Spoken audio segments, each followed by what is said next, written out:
here with us. Your questions welcome, 888-318-7884. This hour we'll do whatever you want. You can ask whatever you want about Catholicism. Tim, he's a preacher and a former Protestant pastor, and so whatever angle you come at it with, he'd love to talk with you. 888-318-7884. If you love your Catholic faith and you know all about it and you got a question, you can call. If you don't know anything about the Catholic faith, or if everything you've heard about the Catholic faith is bad, whatever angle you're coming at it from, if you've got a question about Catholicism, give us a call this hour, 888-318-7884. Tim Staples, one of the greats, and you're not going to like this, but I was sitting here in the break listening to Dr. Marcus Peter talk with him. Yeah. There's so many guys that I have heard this from that they're like, this guy is a world beater, Dr. Marcus Peter. He's doing such great work. Yeah. You know what's at the root of it? Tim Staples got me in this, so that was fun to listen to him tell you that. Yeah, what a great guy. And like I told him, he's just got a wonderful presentation of the gospel. And coming AG like me, and Assemblies of God, for those of you who don't know what AG is. Yeah, AG, and he reached out to me all those years ago, and I was able to share a thing or two with him. And I know Behold Your Mother had a huge role in his odyssey as well. But what a great guy. And Si, it's just, I was telling the good doctor that I'm getting goosebumps right now. You can see it. Right? See that? Yeah. I'm getting goosebumps because the numbers of guys.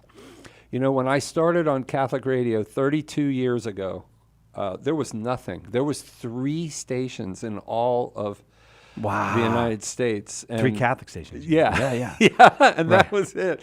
And I was with a little Apostolic where we rented time on a Protestant station, and then we get kicked off because we were too Catholic, and we go rent time on another Protestant station. And we really did that for 3 years until Mother Angelica jumped on board and transformed Catholic radio in the United States. But just going from that 32 years ago to what we have today, it is so incredible. It blesses my socks off, brother, to see guys like. It made a difference, Tim. It's like you know what? I feel like you're seeing the fruits, the fruits of the labor, because there was a lot of thin years there for Catholic apologetics and for Catholic apologists. There sure was. How about not being able to pay the bills, brother? Working 2 full-time jobs to try to make ends meet, right? Because there was no place to make money from 94 to 97. It wasn't a lucrative business at the time, certainly. Right. No.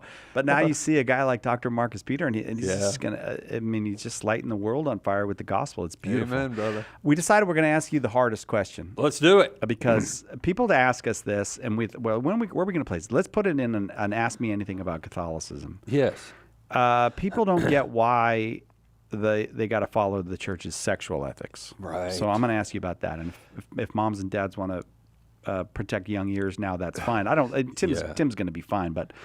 Yes. So, they say things like, why is the church in my bedroom? Yeah. So why is the church in people's bedroom? Yeah, and we get this quite often, don't we, Si? Yeah. And, if the Word was made flesh and dwelt among us, God became man. Yeah. That is God's signature on the reality that he loves us, that every part of us is absolutely crucial for God's plan. And that is so radically true that he became one of us. So, of course, we can talk about the human person. Every aspect of the human person is absolutely crucial to God and to God's plan for us. And it's crucial for us, Si. Mm-hmm. If we're going to flourish as human beings, you cannot leave out that which is so essential to humanity. I'll tell you how I do this sometimes. I like to begin with the idea of the communicative faculty, right? And why do I do this? Because, like I said, every aspect of humanity is sacred, is special. So much so, God became one of us. But most people agree, Si, that when it comes to the communicative faculty, that's kind of important, that you don't lie to people. right? If you're going to have right. if you're going to have a justice system, for example, it kind of depends upon people who will put their hand on a Bible, lift their right hand, and swear to tell the truth, right? If you don't have truth, if people just lie all the time, you can't have a justice system. You can't really have a civilization. And most people will agree. Now, we've got the radical anarchists and whatnot that are a whole different breed. But most people agree that telling the truth is kind of important. It's important to every relationship you have, from boyfriend, girlfriend, to best buddies, to marriage, to you name it, right? Well, when it comes to the sexual faculty, we're talking about something, marriage, family, children, that is so central to us. It is the foundation of civilization. It represents, think about the family. It represents where we've come from, everything that we are, and where we are going. Everything we're going to be is all involved in this idea of the marriage and family, and central to that is the conjugal act, the very purpose of the sexual faculty, and that is the union of one man, woman, and the procreation of children in order to propagate the species, folks. It doesn't get any more important than this. So of course, I was just looking today at the USCCB website, and that there's a section there on marriage and family ministries, and they've got a ton of wonderful studies there, the USCCB, on the nature of the family and so forth, and what happens when you don't have a father, when you don't have a father and a mother, and the statistics are absolutely unbelievable. Now, I'll just to toss out, this is the importance of the conjugal act, right? Because the conjugal act presupposes that union between one man and one woman, as well as the procreation of children, which is the purpose of the act. And it's in the context of marriage because it is so central to everything that we are, that it is protected by God in this institution that God gave us, written into our very being, our natures, on a natural level. You don't need the church to know this. Yeah. That marriage is the fundamental building block for civilization itself. But when that breaks down, oh my gosh, I'll challenge you guys, because we don't have time to do it right now, to go to the USCCB website, and they've got a number of studies there. And it's called Marriage and Family Ministries there at the website. And you have these stats after stats, and some of them are old. They go back to like 2004, so I would like to know, what it is today. But one stat, for example, in 2004, 27% of children were born into a single mother home, right? You think, oh, well, okay, what's the big deal? Well, those 27% of children that were born into a single parent home, from that number comes 67% of them are in poverty, right? So out of the 27%, 67% of them are in poverty. What's the connection here, right? Without a mother and a father. And you go down the list, brother, where there's no father in the home, the devastation to the family. This all gets back to what? The nature of the conjugal act that demonstrates to us that act is for the union of one man, one woman in a permanent relationship and the procreation of children. And those children need to have. It's not just biology, guys, that the child comes from the relationship, the conjugal relationship between a man and a woman, but in every aspect of our development, from the chromosomes upward, our bodies as well as our intellects, our wills, our souls crave and need both mom and dad. And if you don't have that, oh my gosh, like I said, I was just looking at it a couple of hours ago, and it was really blowing my mind, all these different studies. So yeah, that's why Holy Mother Church gets into our bedroom, because it's about much more than just the bedroom. It's about life itself. It's about the propagation of the species, the health of families, which is the foundation, the building blocks of civilization. And without a proper understanding of the conjugal act in the context of holy matrimony, you have nothing.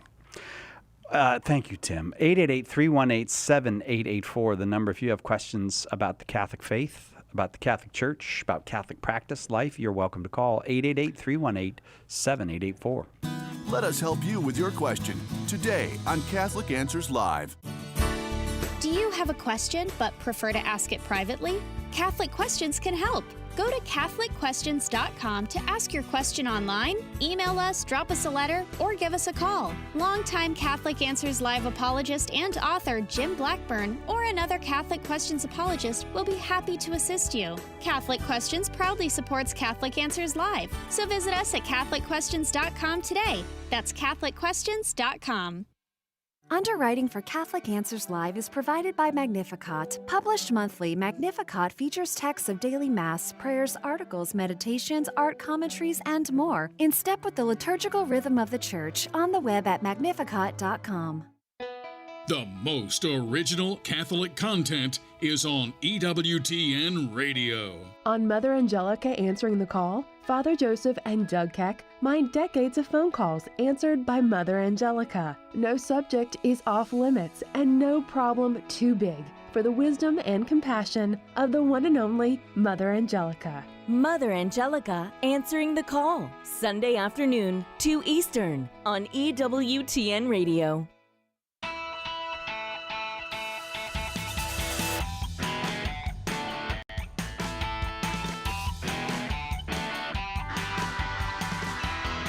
Welcome back. Catholic Answers Live. Tim Staples, our guest. Behold Your Mother, a biblical and historical defense of the Marian doctrines, the Marian book of our time. And so many people have they've worked past their objections to Mary or been able to help others work past their objections to Mary reading that book.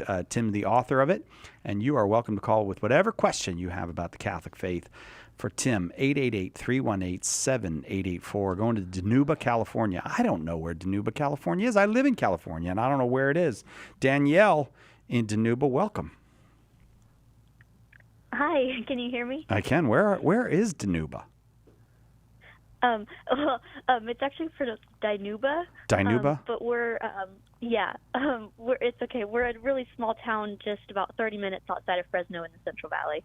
Okay. Dinuba. Yeah. I apologize for not pronouncing it correctly. Yeah. No, that's okay. But you guys need a PR department. You need somebody to get your story out. I've been to Fresno many times, but I don't remember going to Dinuba, so you'll have to invite me up there. That would be great. I'm a really big fan of yours, Mr. Staples.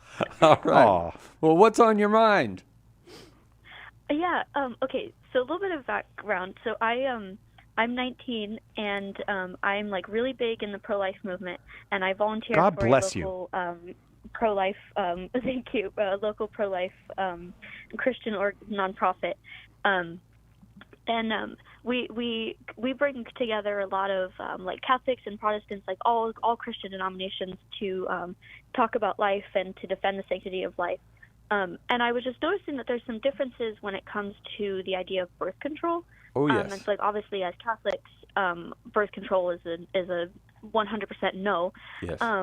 But I find that some, especially like the low church Protestants, are really kind of flimsy on their position on birth control, and they don't seem to have an affirmative stance against it. Yes. And I was just curious if you have any ideas of like why that might be. Yes. Oh yeah. Daniela, thank you. That's a great question. I can tell you in my own experience and my odyssey to the Catholic faith as a young Protestant youth pastor and on fire, I had not even considered contraception from the Catholic perspective. All I knew, I remember, in my mind it was, the Catholics are crazy. They somehow say that contraception is wrong, but they don't have any Bible for it. This is just, Right. it's just a Catholic whim until I encountered my Catholic interlocutor, Sergeant Matt Dula, who challenged me on the point. I did not know Daniela, but he gave me this little book, among many other books he gave me, called The Bible and Birth Control by Charles Provan, who was a Protestant. And he was writing from a Protestant historical perspective, and that book points out how that Martin Luther and John Calvin equated birth control, let's be technical here, contraception, because birth control technically is not wrong if it's done in the proper context and with natural family planning, as you know, but contraception is intrinsically immoral. John Calvin equated it with murder. I mean, we don't even go that far, but it's certainly a mortal sin as murder is. So, I mean, it was even Wesley, right? John and Charles Wesley believed the same 200 years later. And it wouldn't be until the famous 1930, the Anglicans took just a slight turn in well, not a slight, because once you go, but when at that first, what was the year their convention, they call it now, I can't remember, the Anglican Look at the two old men. The Lambeth Conference. Lambeth Conference. It took me forever to come up with that. In 1930, and it was strictly regulated as to when contraception could be used, but they opened the door, and within no time, the entire Protestant world just went completely crazy until today. There's very little moral theology left. Certainly among the more traditional, higher Protestants, but among the lower Protestants as well, there's just virtually no moral theology left. And I can tell you, when my Catholic interlocutor, and this is what I recommend to folks, get a good book like Charles Provan's The Bible and Birth Control, and challenge your Protestant friends. That's what Matt Dula did to me. He challenged me with Genesis 38. He said, look, we have a pope who wrote in response to that Lambeth Conference in 1930, Costi Connubii by Pope Pius XI. You should read that. Just at least take a look at the Catholic position. So I was crazy enough to do it. Wow. And it blew my mind because, of course, we don't have time to do it here, but you got into the sin of Onan in Genesis 38, and Pius XI uses that as one of his multiple arguments. Of course, ultimately, it's a natural law argument, but you do have the biblical referent there in Genesis 38 and natural law, which Paul refers to in Romans 2, 14 through 16. And when Matt tied these things together for me, and I took it and I started reading, and then I'm going, oh my gosh, all my Protestant forebears believed this. Why am I rejecting it? Do you want to know something that not many people know this? Because, when I do my conversion story, you can't tell the whole story. But that was one of the first Catholic doctrines that I accepted, was contraception. Wow. That was one of the first. And I kept it to myself, right? But I shared it with my brother Terry, I remember, and my family, in the early days when I was struggling, and some of my friends. I was like, man, this just makes sense. And there it is, right in the Bible in Genesis chapter 38, and it blew my mind. But you know what happened to me is later on, when I was trying to save my Protestantism, I was preaching a crusade. Me and another student from Jimmy Swaggart Bible College, he was from my home community, and we were preaching we'd call them crusades, right? A crusade at the local Assembly of God community, and right in the middle of it, I didn't plan this, Daniela, I did not. In the middle of it, I decided, you got to picture this, a Pentecostal church, and people are going, go on, brother, preach it, brother, preach, right? And right in the middle of it, I hit contraception. Uh-oh. And I said, I want to share with you something I discovered, and from our Protestant forebears, and I stuck there and I preached the sin of Onan from Genesis 38, and the church went from, go on, brother, to crickets. What did he just say? What did that boy just say?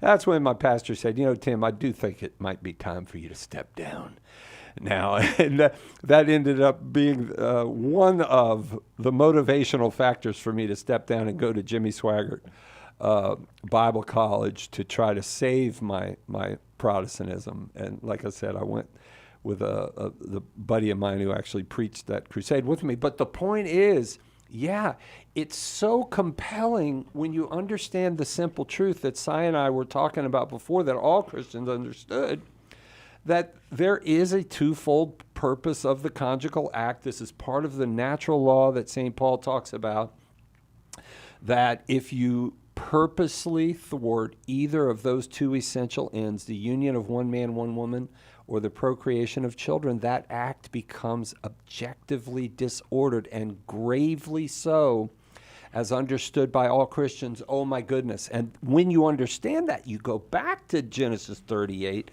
and you ask the question, why was Onan struck dead by God?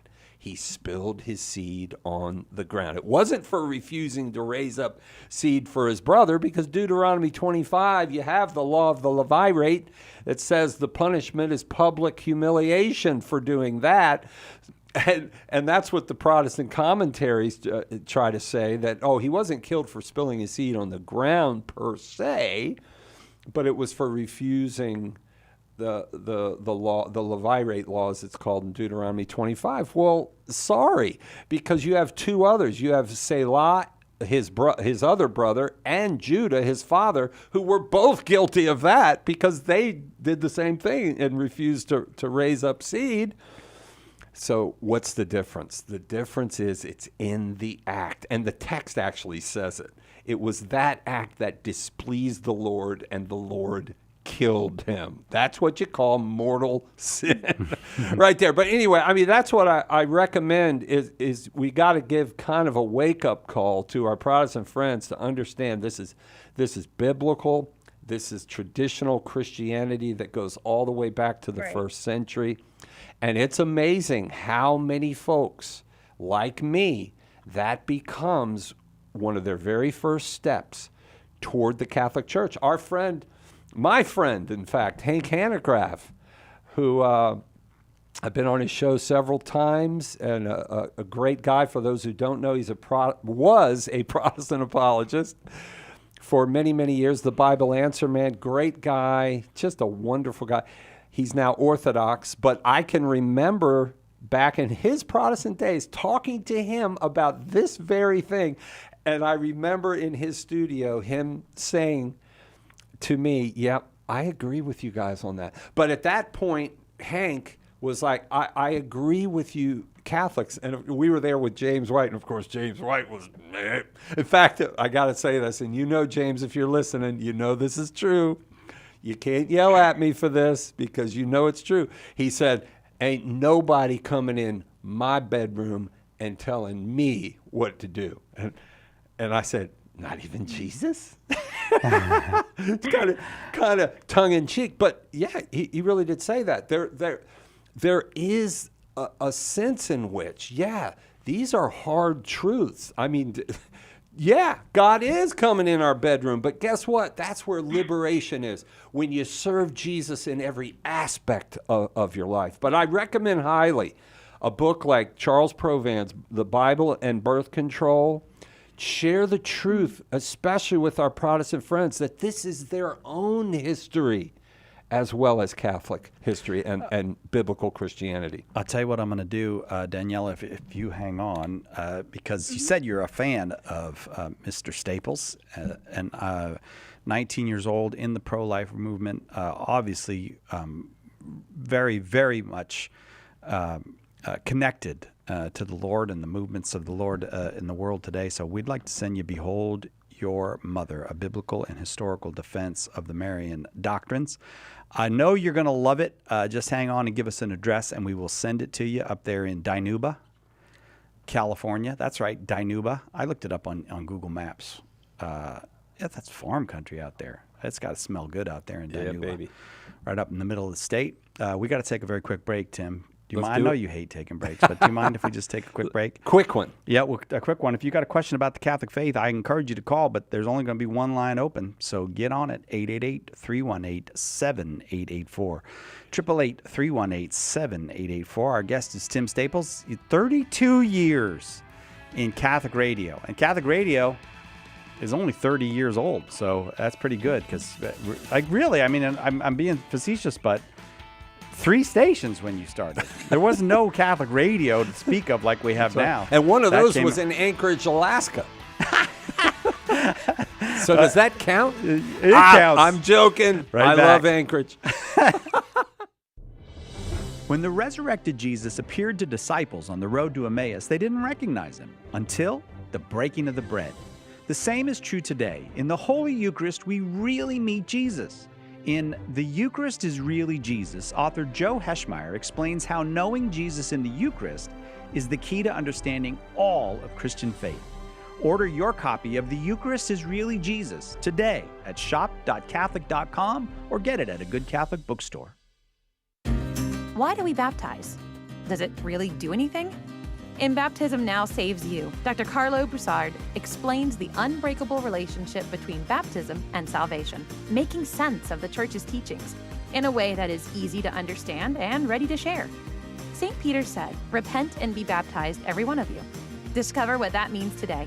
Order your copy of Baptism Now Saves You at shop.catholic.com or ask for it at a good Catholic bookstore near you.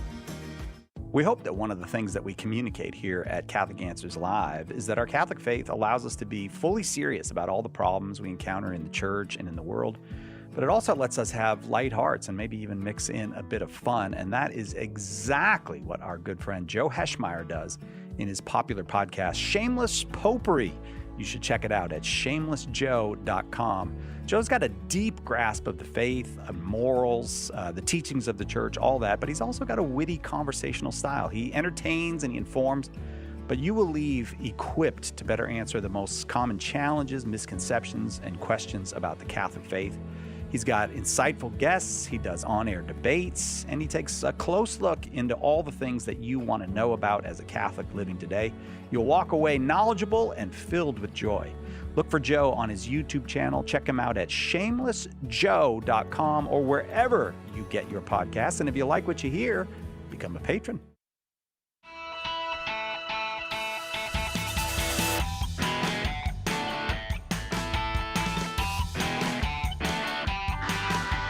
Tim Staples, our guest this hour. You can ask him anything you want about the Catholic faith. And we're going to Bakersfield. There's a big California day here. A lot of California callers. Ryan in Bakersfield, we are glad you are here on the streets of Bakersfield. Did you know I was going to go that way? I was going to go that way. Oh, you were? All right. Buck Owens? Yeah, right. So Ryan probably doesn't even know what we're talking about. I don't know if anybody knows that song anymore. Hi, Ryan. All right. Hi, nice to talk to you. You too. Now, do you know Buck Owens' songs, The Streets of Bakersfield, or no? Oh, of course I did. Oh, okay. All right, good. And of course, he remade that with Dwight Yoakam. I remember that, a few years back, and That's they right. were really good together, man. Anyway, what's on your mind, Ryan? I want to sing it so bad right now. You don't know me, but you don't like me. I was sad when Buck Owens died, man. Ryan, I love that guy. All right. We can't just talk about the streets of Bakersfield the whole day. Go ahead, Ryan, with your question. Hey, so I got engaged in February. Congratulations. And I actually just got done. Thank you. I just got done reading the book that you were recommending by Pope Pius XI, actually. Oh, beautiful. Yes. Correct.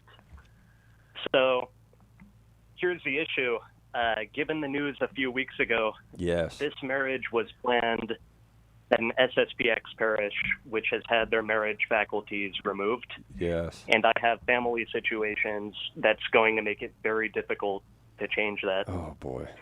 Some pressure that I'm going to get from her side of the family. Yeah. And I was wondering if there's any canonical process to deal with this. Yeah, you know what I recommend, and for those who may not know, since the schism, the original schism in 1988, with the SSPX, and it goes a long way back to 1972 for those who want to look into it a little bit. It's been just a series of heartbreaks for both the SSPX and for we Catholics who love Jesus and love the Holy See. And it seemed like, over years, popes just reached out in every which way but loose, and up to and including Pope Francis, who it blew my mind, when he, in the Jubilee year, granted faculties even to hear confessions, and it was going to expire at the end of a year, but he let it go. I mean, it was like, wow, we're so close now to a reunion.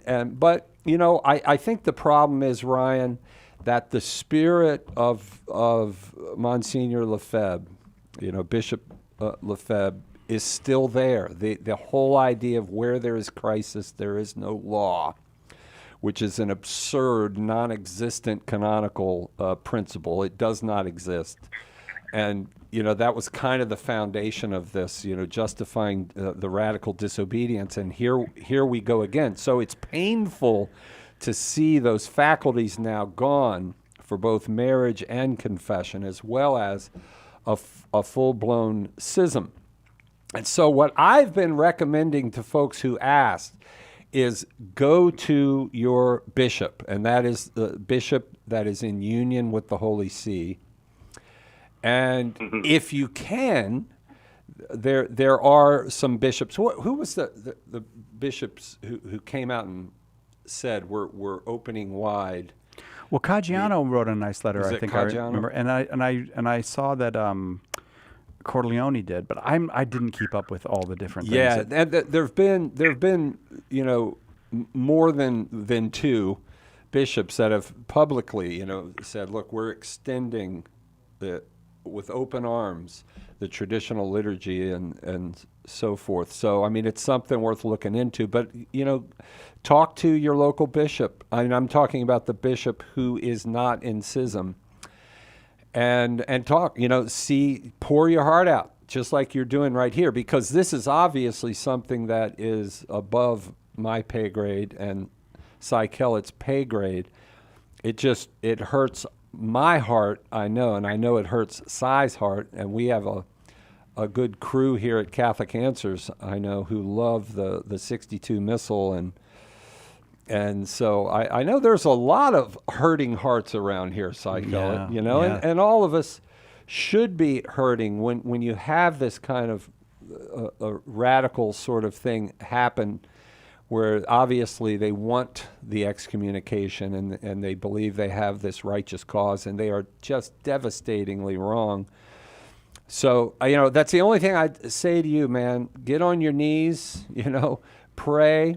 I would approach the local bishop and tell him your story. What do you think? Okay, thank you.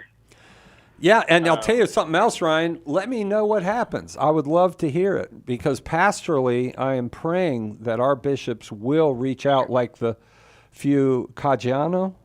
I think Caggiano in Connecticut. And there have been others who have formally reached out and offered to, expand the traditional liturgy for folks, or at least to make it as available as possible, just for this reason. So that's the best I can do right now, Ryan, but God bless you. Thank you for calling. Thank you. You have a great day. All right. You too, Bye-bye. Ryan. God bless you. Thank you. Off we go to Muskogee, Oklahoma. Are we going to do, is every city going to be a country song? I'm an Okie from Muskogee. It's going to be all country songs today. Right. Hi, Abraham. You got a question? Yes. But first, I have an apology. Okay. What'd you say about us? What'd you say? Well, it was about you, actually. Oh, it's about me. Okay. Last time I called in, I had some pretty rough things to say about the Waffle House. Oh, I remember that. What? Abraham doesn't like Waffle House. What? He's very negative about Waffle House. No, I think. You're breaking up, Abraham. I'm sorry. Isn't that automatic excommunication? Yeah, that's a SSPX and Abraham out. That's it. All right, you're okay with us, Abraham. Thank you for the apology. Don't apologize to me. Apologize to the people of Waffle House. Yes. Well, that's what I was just getting ready to say. Okay. That, that's what I was thinking about. That that was a harsh thing to say about them. They didn't have anything about the conversation, and their waffles, they have dimples in them, and it's not my fault they can't fully commit. So they're I feel like there might be a mixed message here, yes. Abraham. I don't know if you've fully committed to this apology. I feel like there's some ways in which you are not committed. Listen to me. See, because I feel that the Waffle House, because they can't fully commit, are much like our Protestant brothers. Okay. They can't fully commit. Okay, a guy from Oklahoma is now going to insult Waffle House and Protestants. You probably got more of those in Oklahoma than any other state. That's right. And you're going to pick on those two groups. You got more of both of those. Yeah, I know. Yeah. You better get to a question here, Abraham, before you get stoned by your neighbors. Yes. Okay, so my question. I have a trivia question that I engage in. Okay. Whenever I'm talking to a fellow Protestant, and it's three trivia questions along with a little bit of theology, I guess. But the first question I asked everybody is, you know the Last Supper, correct? Yes. And everybody says, yeah, I know when the Last Supper was. And I says, okay. So when was the last breakfast? And a lot of times, a lot of people just kind of look at me and say, what? What's the last breakfast? And I said, well, the last time Jesus had breakfast with the apostles. Oh, and, I know when it was. I know when it was. I was going to say Bethany because he was staying in Bethany that week. But no, that's not what you're talking about, is it, Abraham? No. You're talking about the end of John's gospel. I'm talking about whenever Jesus had breakfast ready for the apostles when they came back from fishing. Right, the end of John's gospel. Yes, yeah. John 21. Right. Okay. and then I go into a little bit about that they caught, 158 fish, and the Bible's precise. They caught 158 fish. No, 153. 153. 53. Excuse me. 153 fish, and we know that numbers are important. That's right. In the Bible. They're significant. Yes. And my question is, okay, well, what's significant of 158? And people 153. We're going to get this right, brother. 153. 153, and they look at me, and they a lot of times they can't answer the question. Yeah. And I says, well, the apostles at that particular point in time, they knew that it was Jesus, but they didn't know. They weren't 100% sure because they weren't going to ask. And I says, I feel like a lot of times in our life that we are like the apostles, that we're so caught up in counting our fish that we don't pay attention to Jesus. Yeah? Oh, so you think that's the meaning of it? Well, I don't know if that's the meaning, but that's what that's what I say. Well, somebody had to count all those fish, so that's paying quite a bit of attention to the fish, right? Right. Exactly. 153. Exactly. That's a lot of fish. And by the way, historically, I've looked into Saint Jerome, Saint John Chrysostom, and others, and there's really no consensus. There were some who said that was the number of known nations at the time, which that seems kind of high for me. But you have different theories like that. The idea that he's giving the entire all the nations of all the world to Peter, right? All the fish to Peter, that represents the whole church, making him the first pope. So, that's kind of nice. I like that. I don't know if that's actually it. And, of course, the church has not given us a definitive answer on that, and I wouldn't expect her to. So we're free to speculate. Then I end it with a joke. Okay. I end that question with a joke. I said, okay, we know about the Last Supper. We just learned about the last breakfast. When was the last lunch? When was the last lunch? Now, I would have got the last breakfast. And by the way, that breakfast was after the resurrection, too, just for our folks. Yeah. So what would have been the last lunch? That was the last time I had breakfast together. You know what? You stumped me on that one. What was the last lunch, Abraham? You got me. The last time they had lunch was when Jesus walked through in the upper room, and they said, "Do you have anything to eat? I'm hungry," or "Give me something to eat." Oh, so you... So, am I correct in saying that? Well, another time that they ate? Where is that? Give me scripture. Oh, gosh, I don't know when it was. Whenever Jesus appeared to the apostles in the upper room, and when he breathed on them. Oh. He said, and said, receive the Holy Spirit? I'm not a ghost. I'm not a ghost. Give me something to eat.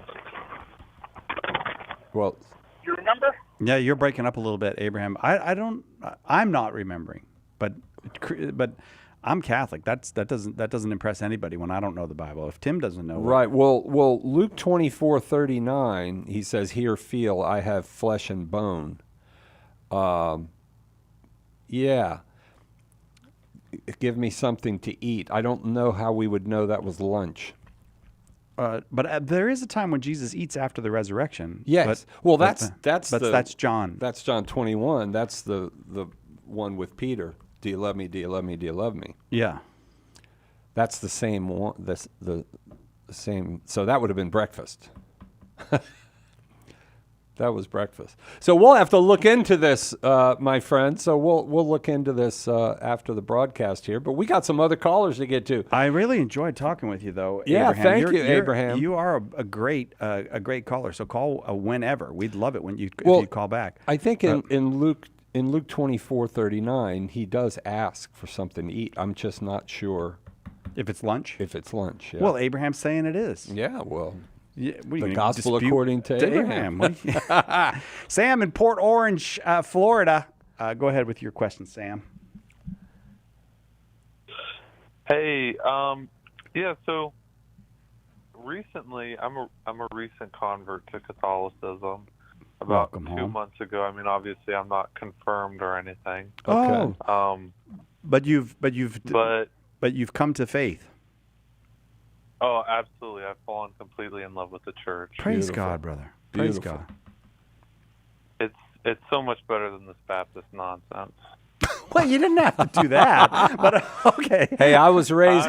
I'm just kidding. Yeah, I was raised a Southern Baptist myself, and I had a really, really good experience in the Baptist community when I was a kid. I mean, I get what you're saying. There's so much truth and beauty there, and I'm grateful for what I had, but absolutely coming to the fullness of the gospel in Catholicism, it's like, oh my goodness, where have you been all my life, right? Yeah. But go ahead. It literally is like having eyes open. Oh, yes. But so recently I've been talking to as many pastors as I can about why they're not Catholic or why they stay Protestant.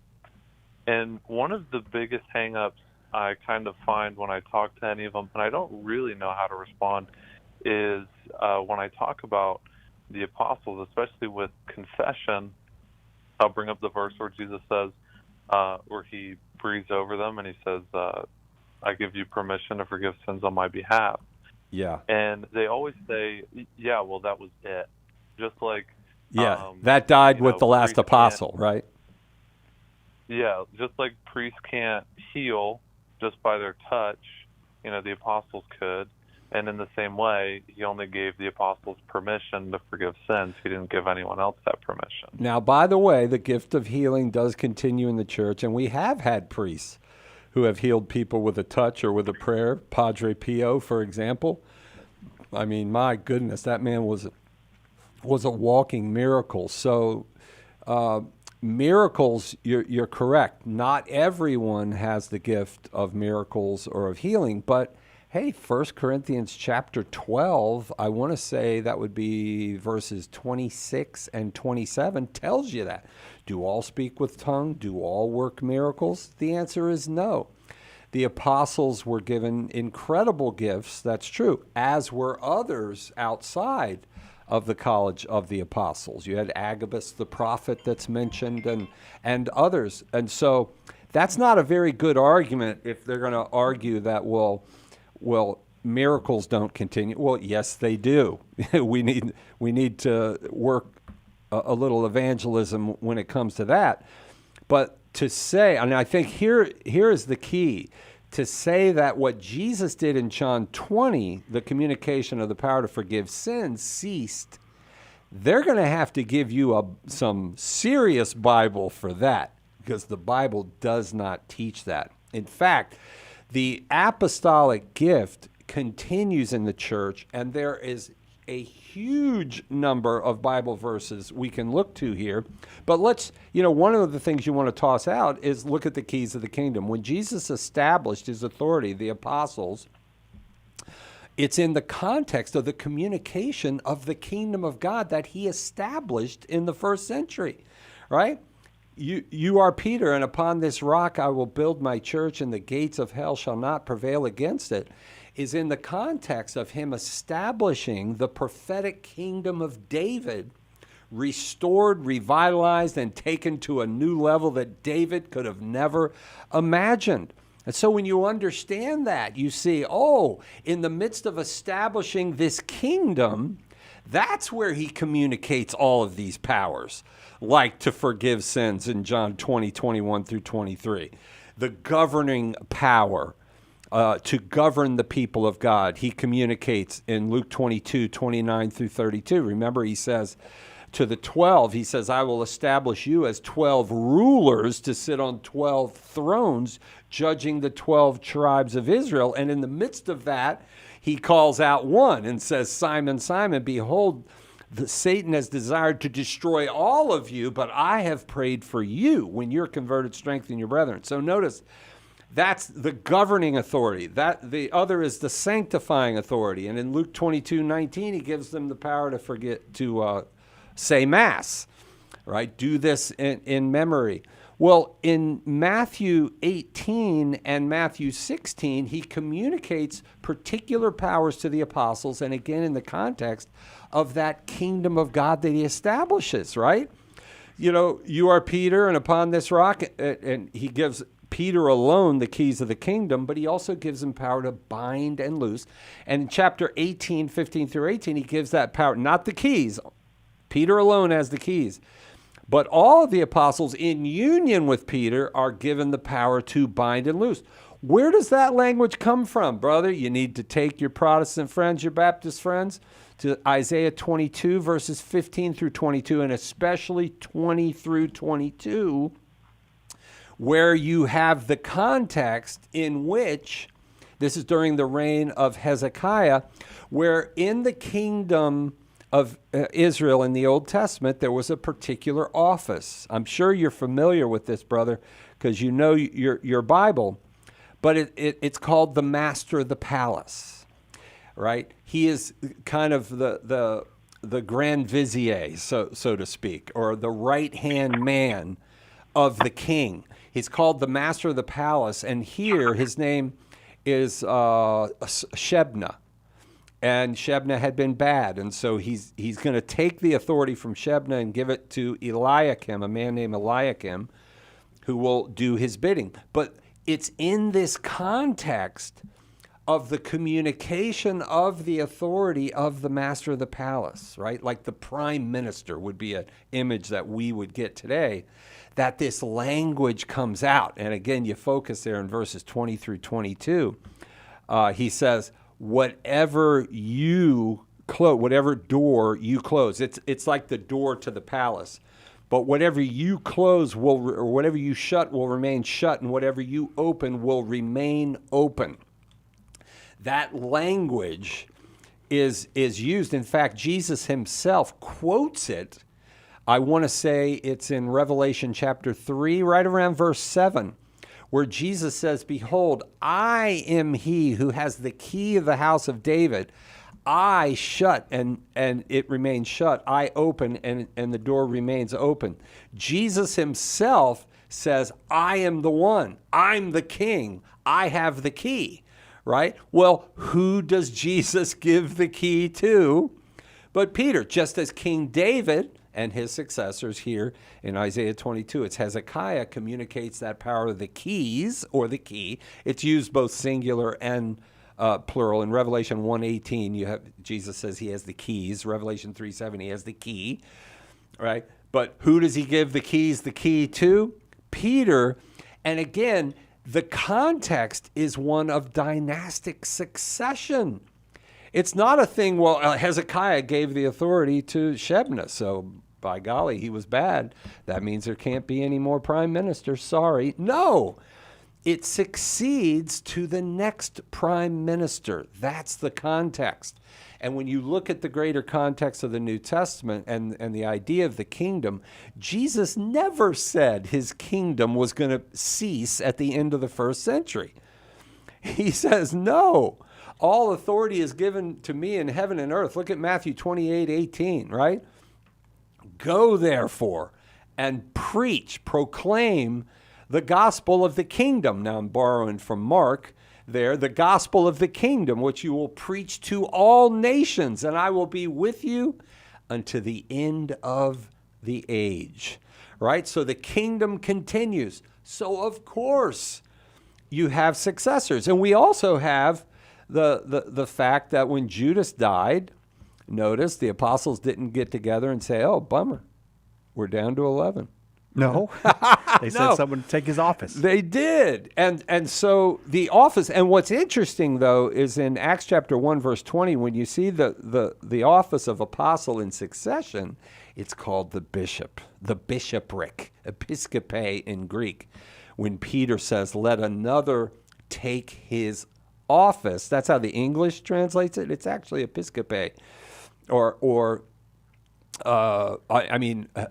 episcope, which is bishopric. And so the successors of the apostles down through the centuries are the bishops, the bishopric, which continues that apostolic gift. Anyway, that's just a few things that you can point out there. I would go to Daniel 2:44 as well. All the Daniel 7:13, but especially Daniel 2:44. When you see the kingdom of God in prophecy, you know, it's the kingdom is born out of Rome. This is prophetic in Daniel 2:44, and the kingdom grows up and it will never end. The kingdom, that final kingdom that the Messiah would reign over, doesn't cease at the end of the first century. It's a kingdom that lasts till the end of time. Does that make sense, brother? It does. Yeah. So I know that's a lot right there. You might want to listen to this broadcast again. And I'll tell you, I have some stuff online here if you like digital downloads. I have what is that? The Shocking Truth About the Pope and the Bible. That will blow your mind, brother. It's a download you can get here. And you also have an awesome book by Joe Heschmeyer, one of our apologists here. Wait a second. I don't work here anymore. One of our apologists here at Catholic Answers called Pope Peter. He does a fantastic job on this. Sam, thanks. Tim, I don't know if you'd be ashamed, but you're always one of us. I mean, yes, that's right. You're always one of us. I looked it up. In Luke's gospel, Jesus appears, and he does ask for fish, and then he takes them out in Luke's gospel to the place of the Ascension, I think to Bethany. Okay, but he didn't ask for food there? But he asked for fish there. And so I think that maybe that was the last lunch. I think Abraham, I get what Abraham was saying now. Yeah. So did he have a watch on? Did he say what time it was? It's noon. Do you have any fish? I think That is not what it says in the gospel, Abraham, but thanks. I think you were right. Tim Staples, thank you. Hey, great Loved to it. be with you, brother. Behold Your Mother, A Biblical and Historical Defense of the Marian Doctrines. Check that book out. That's the one everybody's talking about whenever they want to talk to Tim about his book. That's what the one they're talking about. All right. Check it out. That'll do it for us. We'll see you tomorrow, God willing, right here on Catholic Answers Live.